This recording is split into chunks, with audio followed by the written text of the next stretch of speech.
بسم الله، اللهم صل على محمد وعلى ال محمد. حبايبي الغاليين، عاملين ايه؟ يا رب تكونوا بصحه وسعاده وغنى.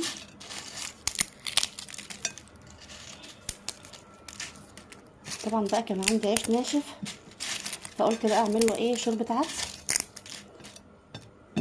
وايه، وانزل بقى عليه ان شاء الله. العيش ده طبعا ايه، عيش فلاحي من اللي هو ايه بيتخبز اهو، تمام. فلما بينشف معايا بعمل له بقى شوربه عدس، واقوم ايه بسم الله كده ايه، الكلام الجميل ده اهو.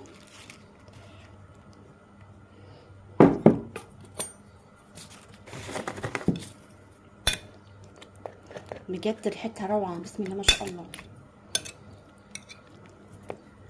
شوفي بقى الجمال والحلاوه. دقيقه واحده ان شاء الله هتلاقيه على طول إيه داب معاكي كده. سهل الاكل خالص يعني، سهل جدا جدا، وطعمه بسم الله ما شاء الله مفيش بعد كده. يلا انت كمان اعملي زيي.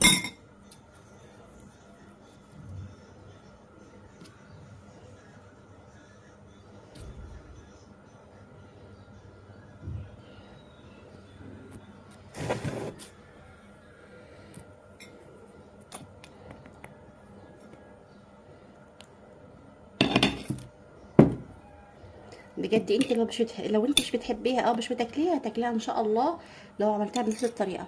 طبعا كل الحكايه عملت ايه، سلقت العدس مع صلايه فصين توم، طماطميتين، تمام. بعد ما تستووا كويس بقوم ايه سايباهم يبردوا شويه وانزلهم في الخلاط.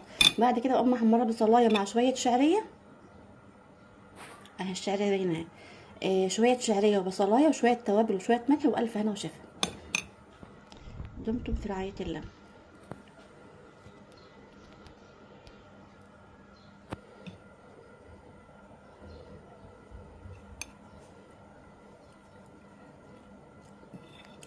بجد كلمه روعه شويه يعني.